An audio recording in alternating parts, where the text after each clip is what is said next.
Hello नमस्कार दोस्तों। दोस्तों हमने संविधान पढ़ना शुरू किया था, जिसमें मैंने आपको बताया था कि हमारे संविधान में 22 भाग हैं। उन्हीं 22 भागों को पढ़ना शुरू किया था। सबसे पहले हमने भाग एक पढ़ लिया था। भाग एक में मैंने आपको पढ़ाया था संघ एवं राज्य क्षेत्र। भाग दो में मैंने आपको बताया था नागरिकता के बारे में, और भाग तीन में मैंने पढ़ाया था आपको मौलिक अधिकारों के बारे में। आज उसी क्रम में हम बात करेंगे भाग चार की। भाग चार में पढ़ेंगे आज राज्य के नीति निर्देशक तत्व। आज बात करेंगे भाग चार की। भाग चार में हम पढ़ेंगे राज्य के नीति निर्देशक तत्व।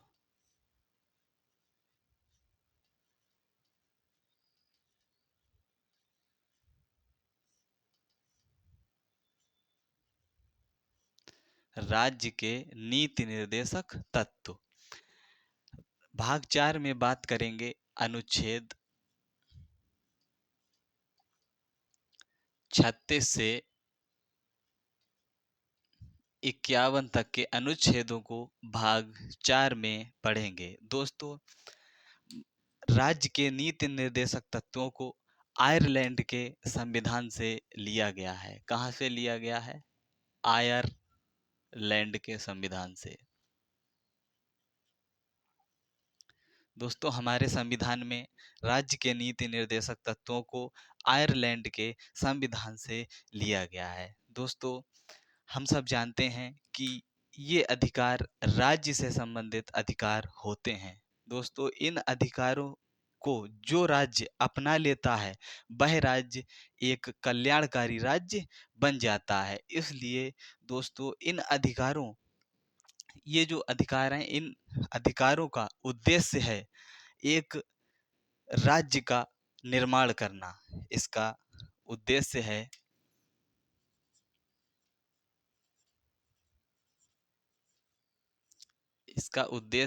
एक कल्याणकारी राज्य का निर्माण करना। एक कल्याणकारी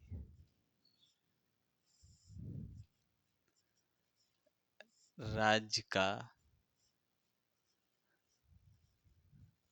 निर्माण करना। इन अधिकारों का उद्देश्य है एक कल्याणकारी राज्य का निर्माण करना। दोस्तों, हम इसमें अब कुछ अनुच्छेद पढ़ेंगे। सबसे पहले उन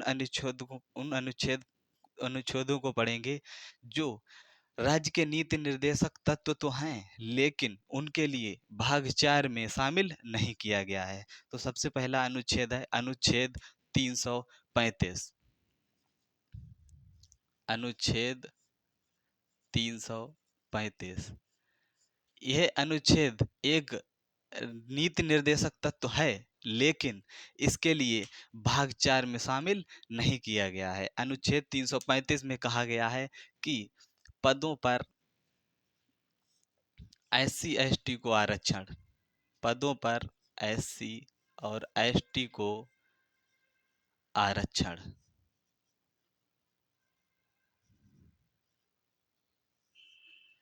दूसरा अनुच्छेद है अनुच्छेद 350। अनुच्छेद 350 ए। यह भी एक राज्य का नीति निर्देशक तत्व है, लेकिन इसे भाग चार में शामिल नहीं किया गया है। अनुच्छेद 350 ए में कहा गया है कि प्रारंभिक शिक्षा स्थानीय भाषा में देना अनिवार्य है। प्रारंभिक शिक्षा स्थानीय भाषा में देना राज्य का कर्तव्य है। राज्य का कर्तव्य है। अनुच्छेद 350 ए में कहा गया है प्रारंभिक शिक्षा स्थानीय भाषा में देना राज्य का कर्तव्य है। प्रारंभिक शिक्षा का मतलब होता है वह शिक्षा जब बच्चा शुरुआत में शिक्षा ग्रहण करता है, उसी को कहा जाता है प्रारंभिक शिक्षा। और स्थानीय भाषा का मतलब होता है जिस क्षेत्र में भाषा जो भाषा बोली जाती है उसी के लिए स्थानीय भाषा कहते हैं।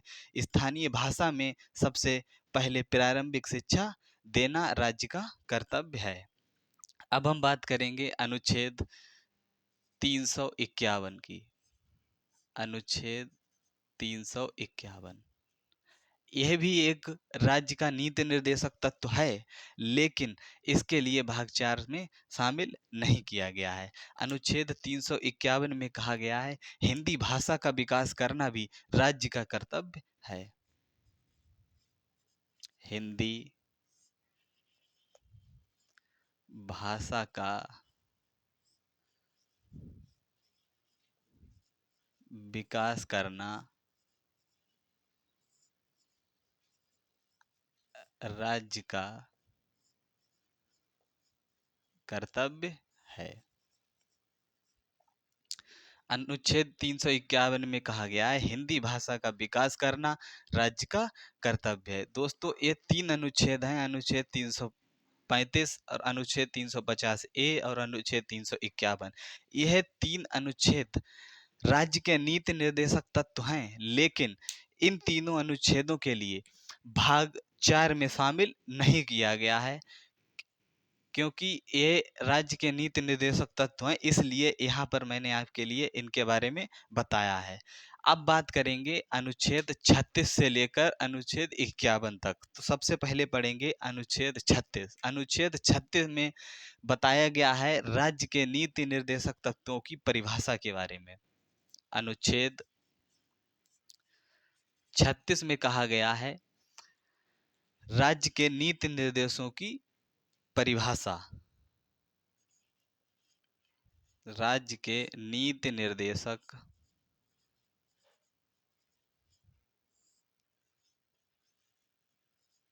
तत्वों की परिभाषा।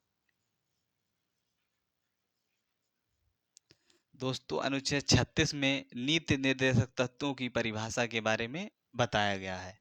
अब बात करेंगे अनुच्छेद 37 की। अनुच्छेद 37 में क्या कहा गया है?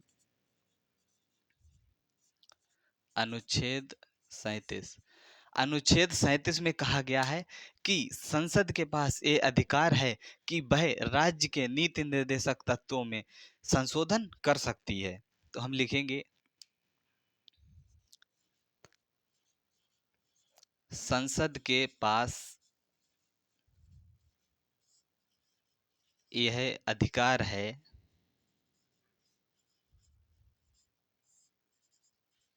कि वह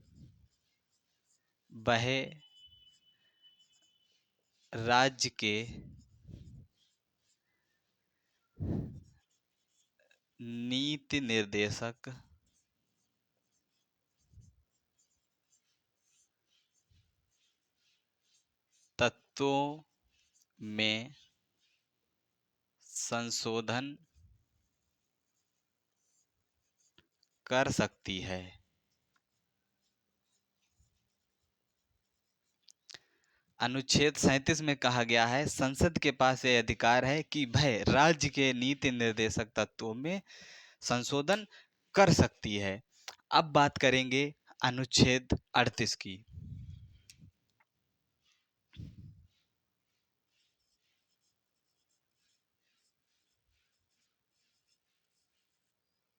अनुच्छेद 38 में कहा गया है कि राज्य का यह कर्तव्य है कि वह जनता के लिए सामाजिक एवं आर्थिक कल्याणकारी योजनाएं चलाए। अनुच्छेद 38 में कहा गया है कि राज्य का कर्तव्य है कि वह जनता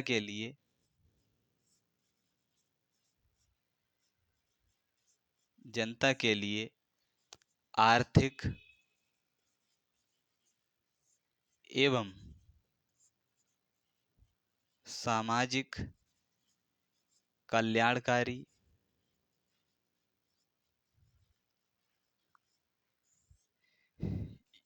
योजनाएं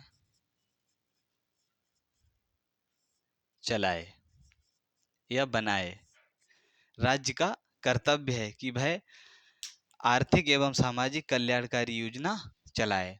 अब बात करेंगे अनुच्छेद 39 की। अनुच्छेद 39 में कहा गया है कि समान कार्य के लिए समान वेतन। अनुच्छेद 39 में कहा गया है समान कार्य के लिए समान वेतन। समान कार्य के लिए समान वेतन। इसका मतलब है समान कार्य के लिए समान वेतन, चाहे महिला हो या पुरुष, सबके लिए समान वेतन देना जरूरी है। चाहे महिला हो या पुरुष, महिला या पुरुष, सबको समान वेतन देना अनिवार्य है। अब बात करेंगे अनुच्छेद 40 की।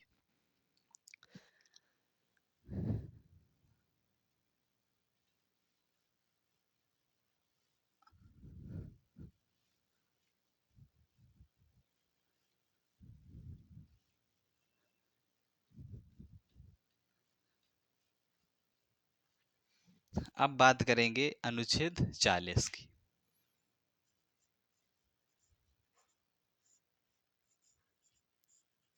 अनुच्छेद 40 में कहा गया है कि पंचायती राज का प्रावधान। पंचायती राज का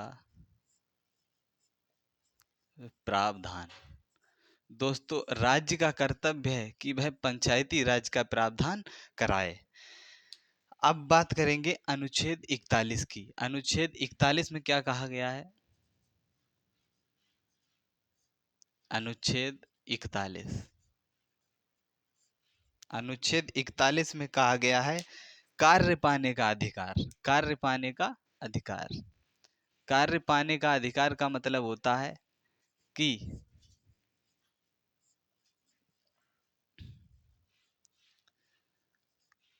अनुच्छेद 41 में कहा गया है कार्य पाने का अधिकार। कार्य पाने का अधिकार का मतलब है कि राज्य का यह कर्तव्य है कि वह सबके लिए कार्य मुहैया कराए, मतलब कार्य प्रदान करे, कोई भी व्यक्ति बेरोजगार ना रहे।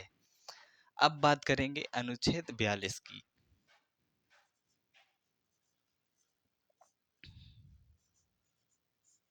अनुच्छेद 42 में कहा गया है न्याय संगत एवं मानवीय दशाएं। न्याय संगत एवं मानवीय दशाएं।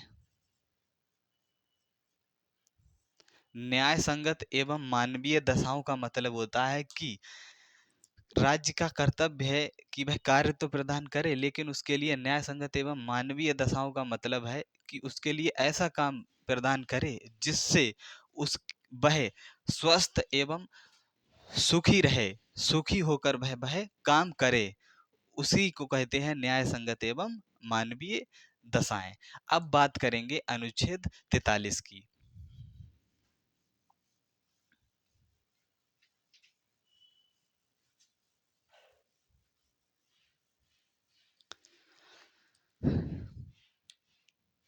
अनुच्छेद 43 की। अनुच्छेद 43 में कहा गया है कार्य करने की न्यूनतम मजदूरी। कार्य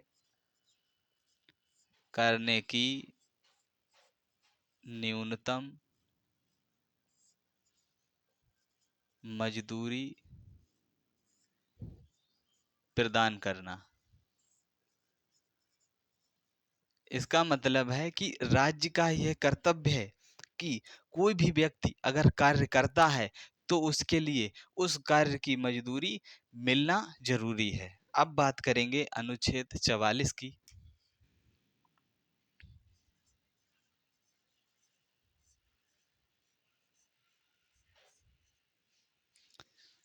अनुच्छेद 44 में अनुच्छेद 44 की बात करेंगे। अनुच्छेद 44 में कहा गया है समान नागरिक संहिता। अनुच्छेद 44 में कहा गया है समान नागरिक संहिता। समान नागरिक संहिता का मतलब होता है कि प्रत्येक, चाहे किसी भी धर्म का कोई भी व्यक्ति हुआ हो, उसके लिए समान मतलब उसके लिए समान निर्णय मिलना चाहिए, उसी को कहते हैं समान नागरिक संहिता। दोस्तों 2018 में केवल एक गोवा ऐसा राज्य है जिसने समान नागरिक संहिता को लागू किया था, लेकिन अभी तक और किसी भी राज्य में समान नागरिक संहिता का कानून लागू नहीं किया गया है। दोस्तों ये तो रहे राज्य के नीति निर्देशक तत्वों से संबंधित कुछ अनुच्छेद। अभी इसमें कुछ अनुच्छेद बचे हुए हैं, वो अनुच्छेद मैं आपके लिए नेक्स्ट क्लास में बताऊंगा। अनुच्छेद 44 तक मैंने पढ़ा दिया, इससे आगे के अनुच्छेद नेक्स्ट क्लास में पढ़ेंगे। दोस्तों अगर हमारी क्लास ये आपके लिए अच्छी लगी हो तो हमारे चैनल के लिए सब्सक्राइब जरूर करें, लाइक करें। जय हिंद।